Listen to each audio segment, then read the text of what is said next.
네, 여러분 반갑습니다. 기술직 공무원 물리 1강 시작해 보도록 하겠습니다. 우리 교재 3페이지를 보시면 힘과 운동 파트가 나와 있는데 거기에 물리량에 대한 표시가 나와 있거든요. 그러니까 간단하게 확인 정도 해두시면 돼요. 그러니까 예전에는 이런 스타일의 문제들이 조금 나오긴 했지만 지금은 그렇게 많이 나오지 않기 때문에 이런 것들이 무엇이구나 라는 정도만 확인해 두시면 됩니다. 우리가 이제 우리 주변에서 볼 수 있는 기본량이라고 표현하면 말 그대로 물질의 기본적인 성질 같은 것들을 표현한다라고 생각하시면 될 것 같아요. 그래서 거기 보면 뭐 시간이라든가 길이, 질량, 온도 나와 있는데 우선 길이 정도만 확인해 볼게요.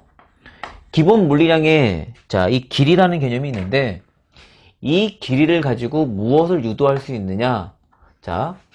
길이 단위가 미터입니다. 미터, MKS 단위죠. 그러면 미터를 제곱하면 넓이라는 개념이 나타나죠. 즉 기본량으로부터 유도된 값이 바로 유도량이 되겠습니다. 그러니까 넓이는 유도량이 돼요. 미터를 세제곱하면 부피가 나타나죠. 이처럼 기본량으로부터 유도되는 물리량들을 우리가 유도량이라고 표현한다라는 정도로만 확인해 주시면 됩니다. 여기는 그거 말고 더 갈 필요는 없어요. 3페이지 하단부에 뭐 단위라든가 이런 것들 나타나지만 이런 것들도 그다지 어려운 내용은 아니니까 기억해 두시면 될 것 같고요.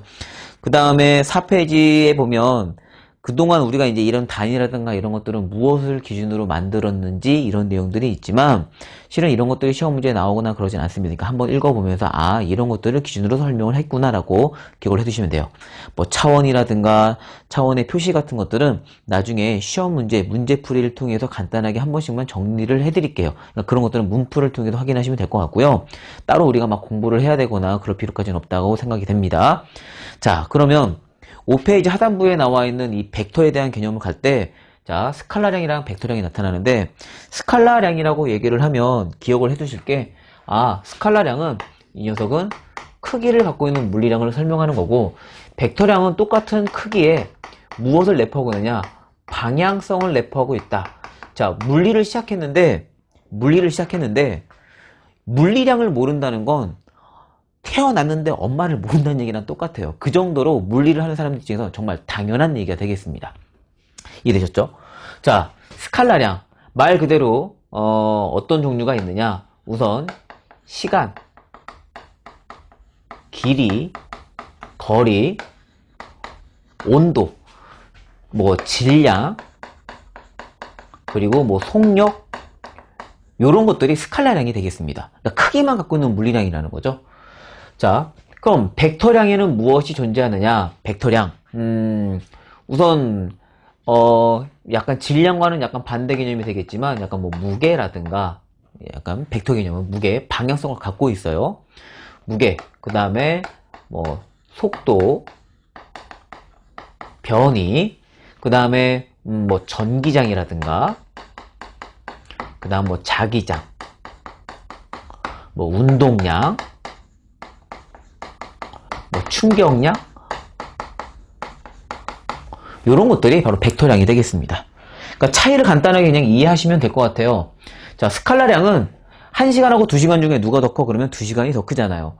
길이 1m하고 2m 중에 누가 더 커? 그러면 2m가 더 크죠. 그런 식으로 어떤 크기만 갖고 있는 물리량을 설명한다라고 생각하시면 돼요.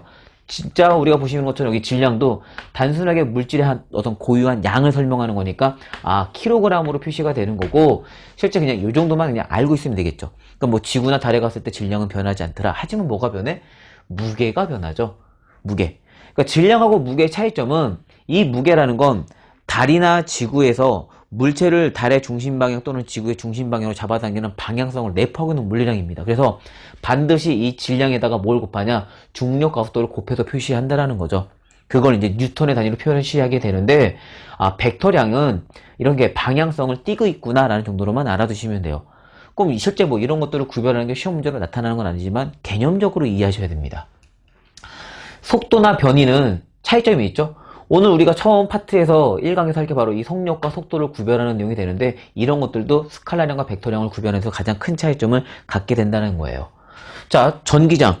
이미 알고 계시겠지만 전기장의 방향성이라는 건 항상 플러스에서 마이너스라는 방향성을 갖고 있습니다.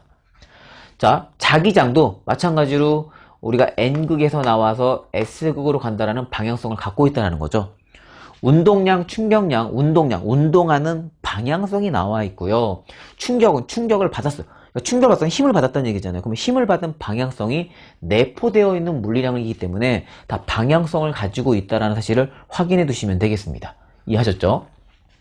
그러니까 이런 거구나 라는 정도로 스칼라와 벡터를 구별하시면 돼요. 이렇게 구별하는 게 문제에 나타나진 않습니다. 이 벡터량 중에 가장 대표적인 아이가 바로 누구냐? 바로 힘입니다. 힘. 벡터량 중에 가장 중요한 게 힘. 자, 힘은 보다시피 옆에 나와 있는 이 벡터에 대한 개념을 연산할 때 이 힘이 나타나는데, 힘을 표시할 땐 요거 녀석, 여기가 바로 이제 힘이 작용하는 작용점이 되겠죠. 그래서 여기를 우리가 힘의 작용점, 자, 간단하게 적어 볼게요. 여기가 바로 힘이 작용하는 작용점이 되는 거고, 우리는 이때 화살표를 표시한 이 힘의, 자, 요 방향, 요것이 이제 그 힘의 방향이 되겠죠. 방향이 되는 거고, 요 화살표의 크기가 힘의 크기를 설명합니다. 그럼 크기와 방향성을 갖고 있으니까 당연히 이 녀석은 벡터다 라고 확인해 두시면 되겠습니다. 이해하셨죠? 그래서 벡터는 이렇게 표현을 하는구나. 이때 이 벡터라는 건 반드시 더하거나 뺄 수 있습니다. 이해됐죠? 자, 더하거나 뺄 수 있더라. 자, 그러면 실제 어떻게 더하거나 빼는지는 우리 책에 나와 있는, 그러니까 5페이지 하단부에 나와 있는 지금 벡터의 표시라든가 크기에 대한 개념들을 한번 읽어보시면서 정리해 두시면 되고, 6페이지랑 7페이지에 나와 있는 게 벡터의 합성에 대한 내용이거든요. 그러니까 벡터는 더하거나 뺄 수 있어. 그 중에서 어떻게 합을 보시면 평행사변형과 그 다음에 삼각형법 이런 것들 나와 있잖아요. 평행사변형은 지금 F2를 F1의 끝에다가 옮겨 놓습니다. 이 녀석을 이렇게 옮겨 놓고요. 그 다음에 F1은 F2의 끝에다가 이렇게 옮겨 놓게 되면 둘이 만나는 지점까지 선을 하나 쭉 연결하게 되면 이 녀석이 바로 뭘 의미한다? 바로 실제 F1과 F2의 크기를 더한 값이 된다는 거죠. 이 정도는 요즘 중학교 애들도 아는 내용이니까 이런 게 있구나라는 정도 알아두시면 돼요.